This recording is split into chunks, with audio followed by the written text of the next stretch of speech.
రేవంత్ రెడ్డి చాలా పకడ్బందీగా ప్లాన్ చేసుకుంటున్నాడు.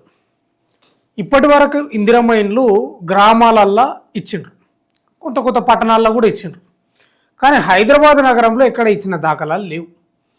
కానీ ఇప్పుడు ఇందిరమ్మ టవర్స్ పేరుతోటి ఇప్పుడు ఆశలు రేపిండు హైదరాబాద్ నగరంలో. ముఖ్యంగా ఇక్కడ లక్డికపుల్లా కలెక్టరేట్ కార్యాలయం దగ్గర అయితే వందల మంది వస్తున్నారు అప్లై చేసుకోవడానికి, దరఖాస్తులు లేకపోతే కలవడానికి. గతంలో ఇండ్లు శాంక్షన్ అయి క్యాన్సల్ కూడా అయినాయంట. రకరకాలుగా వస్తూ ఉన్నారు. ఇప్పుడు హైదరాబాద్లో ఇందిరమ్మ టవర్స్ పేరుతో ప్రభుత్వం నిర్మాణాలు చేపడుతుంది. ఈరోజే కూకట్పల్లి కేపీహెచ్బిల్ని అనుకుంటా ఇందిరమ్మ టవర్స్కు పూజ చేయబోతున్నాడు, భూమి పూజ. అవి ఏంది, భారీ స్థాయిలోనే ఉంటాయి ఆ టవర్సు. కానీ రేవంత్ రెడ్డి ఏంది, ఇప్పుడు జిహెచ్ఎంసీ ఎలక్షన్లు త్వరలో రాబోతున్నాయి, దానికి పక్కడ్బందీగా ప్లాన్ చేసుకుంటున్నాడు. ఇక దీనికో మెలిక పెట్టిండు, మళ్ళీనా 10,000 పెట్టి అప్లై చేసుకోవాలి. ఒకవేళ వస్తేనేమో ఆ 10,000 రావు, ఇల్లు వచ్చేస్తాయి. ఇల్లు రాలేదనుకో ఆ 10,000 తిరిగి ఇస్తామని చెప్తా ఉన్నాడు. మొన్న నేను పోయినా కలెక్టర్ ఆఫీస్కి పోతే మామూలుగా తిడతలేరు వాళ్ళు.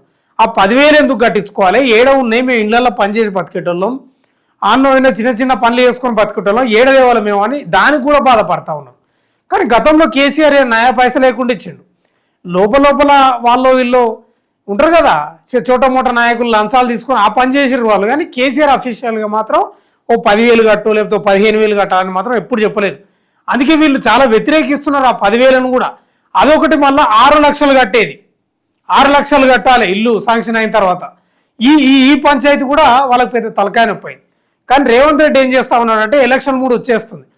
ఇప్పుడు జిహెచ్ఎం ఎలక్షన్లు ఉన్నాయి, ఒక 2 నెలలు అయితే ఉంటుంది, దానికి ఆశ పెడుతున్నాడు. అవి జిహెచ్ఎంసీ ఎలక్షన్లకు అవి ఆ టైం వరకు నిర్మాణాలు పూర్తి అవుతాయంటే ఏం కావు, కానీ ఆశ పెట్టడం ఉంటుంది కదా, ఏదో సామెత గుర్తొస్తలేదు. కానీ ఆశ పెడుతున్నాడు కేవలం ఎలక్షన్ల కోసమే. ఈ ఇందిరమ్మ ఇండ్లు గ్రామాలలో అక్కడిక్కడనో ఎన్నో కొన్ని ఇచ్చిండ్రు, వాళ్ళ లెక్క ప్రకారం వాళ్ళు చెప్తా ఉన్నారు. కానీ హైదరాబాద్లో మాత్రం ఈయనకే అంత ఈజీగా లేదు. ఇప్పుడు ప్రభుత్వం ఏం చెప్తుంది, ప్రభుత్వ భూములలోనే ఇందిరమ్మ టవర్స్ పేరుతో ఇట్లా కడతారంట ఇండ్లు. ఇందిరమ్మ టవర్స్ కట్టి డబుల్ బెడ్రూమ్ ఇల్లు పంచుతారంట. ఇప్పుడు కేసీఆర్ కట్టినా కూడా కొన్ని నిర్మాణాలు పూర్తిగానే ఉన్నాయి, అసంపూర్తిగా ఉన్నాయి, అవి కూడా నిర్మాణాలు పూర్తి చేయొచ్చు. కానీ ఎక్కడ తిరిగి రాజకీయ పార్టీలకు వచ్చిన పంచాయతీ ఏంటంటే వాళ్ళ యొక్క స్వార్థం. ఓట్లుంటే కథం, ఓట్లున్నప్పుడు మాత్రం గుర్తొస్తాయి వాళ్ళకు. ఇప్పుడు ఈ పింఛన్లది కూడా కొత్త పింఛన్లు అని చెప్తా ఉన్నాడు. ఇప్పుడు హైదరాబాద్లో కూడా ఎలక్షన్లు ఉన్నాయి, మళ్ళీ ఎంపీటీసీ జడ్పీటీసీ ఎలక్షన్లు కూడా ఉన్నాయి. దానిలో కోసం ఇవన్నీ చేయాలనుకుంటే 1 ఇయర్ బ్యాకే చేయొచ్చు కదా, ప్రభుత్వం ఏర్పడిన ఒక 1 ఇయర్ తర్వాతనే చేయొచ్చు కదా. చేయరు. వీళ్ళు ఏంటంటే ఎలక్షన్ 3 వస్తున్న క్రమంలో చేస్తూ ఉంటారు ఇవన్నీ. అయితే అర్హతలు ఏముండాలనే చెప్తున్నారు. చాలా ఉన్నాయి అర్హతలు. ఈ ఆర్టికల్ చూస్తే హైదరాబాద్లో ఇందిరమ్మ ఇల్లు కావాలా, ఇలా అప్లై చేసుకోండి. మరి ఎట్లనో హైదరాబాద్లో భూముల ధరలు భారీగా పెరుగుతున్న నేపథ్యంలో ఇక్కడి పేదల సొంతింటి కళ నెరవేర్చేందుకు నగరంలోని కీలక ప్రాంతాల్లో ప్రభుత్వ భూముల్లో బహుళ అంతస్తుల టవర్లు నిర్మించాలని ప్రభుత్వం నిర్ణయించింది. ఒక్కో ఇందిరమ్మ ఇల్లులో బెడ్రూమ్ ఉంటుందంట, హాల్ అంట, కిచెన్తో కలిపి 525 చదరపు అడుగుల విస్తీర్ణం ఉంటుందంట. ప్రభుత్వ భూమిలో నిర్మిస్తున్న ఈ ఇళ్లలో లబ్ధిదారుడి పేరుతో అన్డివైడెడ్ షేర్ కింద 20 నుంచి 25 గజాల స్థలాన్ని రిజిస్ట్రేషన్ చేస్తారట. కొన్ని ప్రాంతాల్లో ఒక్కో లబ్ధిదారుడికి లభించే భూమి వాటా విలువ 60 లక్షల నుంచి 1 కోటి వరకు ఉంటుందట. బాగానే ఉంది కదా. ఇందిరమ్మ ఇళ్ల కోసం ఈ నెల 15 వరకు అప్లై చేసుకునేందుకు గడువు ఉండగా బుధవారం వరకు 50,000 దరఖాస్తులు వచ్చాయి. ఇప్పటికే ఇళ్ల నిర్మాణానికి హౌసింగ్ బోర్డు టెండర్లు పిలిచింది. టెండర్ల దాఖలకు ఈ నెల 19 వరకు గడువు విధించింది. సెప్టెంబర్లో టవర్ల నిర్మాణం స్టార్ట్ చేసి వచ్చే ఏడాది ఆగస్టులోగా పూర్తి చేసి బోనాలకు గృహప్రవేశం చేయాలని ప్రభుత్వం నిర్ణయించింది. అవి మంచిగా కట్టాలి. 1 ఇయర్ పెట్టుకున్నారు టార్గెట్, కానీ అవి ఊసిపోయేటట్టు చేయకుని ఉత్తగా ఇట్లా దొబ్బుతే గోడల కింద వాళ్ళే. అప్పుడు వార్తలు కూడా మనకు వీడియోలే వచ్చినాయి కదా. వీళ్ళకు ఎలక్షన్ మూడ్ అంతే, ఏదో ఇక చెప్పిన మాట తప్పితే మాకు ఊరేస్తారు అన్నట్లు ఫట కడితే అవి నాణ్యత ఉండాలి కదా.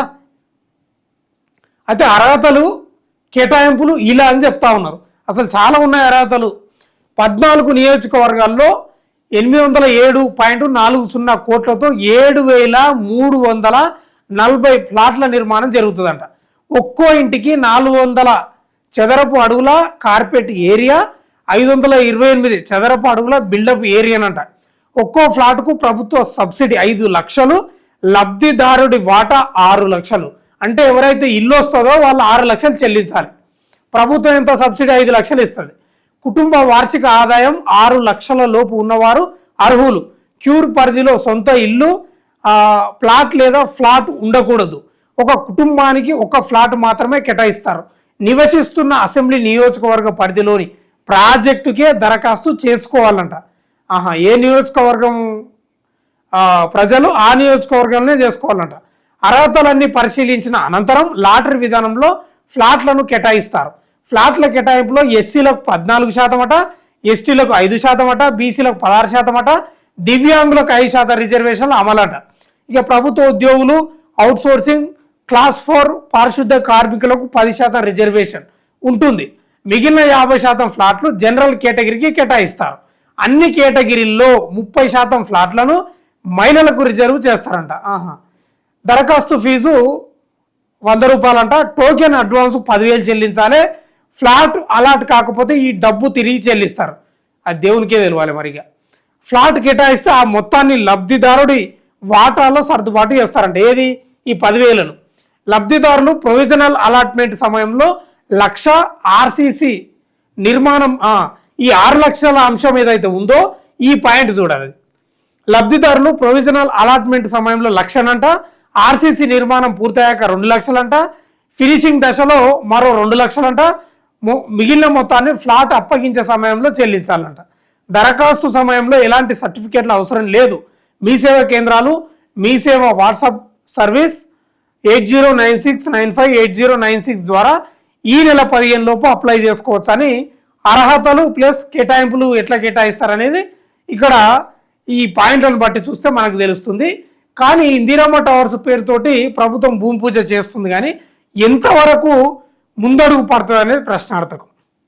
ఎందుకంటే కేసీఆర్ గతంలోనే పూర్తి స్థాయిలో వేయలేకపోయాడు.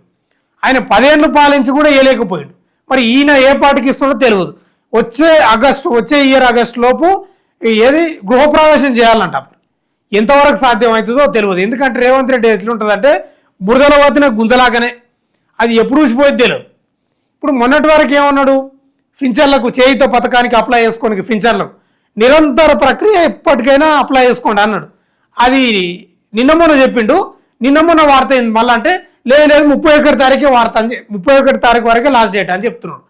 ఈయన చెప్పలేము, నమ్మకం లేదు, పరిస్థితి అట్లుంది అనేది. కానీ ఈ ఇందిరమ్మ టవర్స్ కానీ లేదా డబుల్ బెడ్రూమ్ ఇల్లు ఏదైనా కానీ కేవలం జిహెచ్ఎంసీ ఎలక్షన్లు వస్తున్న క్రమంలో ఆశ చూపుతున్నటువంటి ఇండ్లు. ఇక ప్రతి ఒక్కరి నుంచి 10,000 కట్టించుకుంటున్నాడు. ఎంతవరకు ఆయన తేలుస్తాడో ముంచుతాడో చూడాలి. చూస్తూనే ఉండండి మన తెలుగు వెలుగు.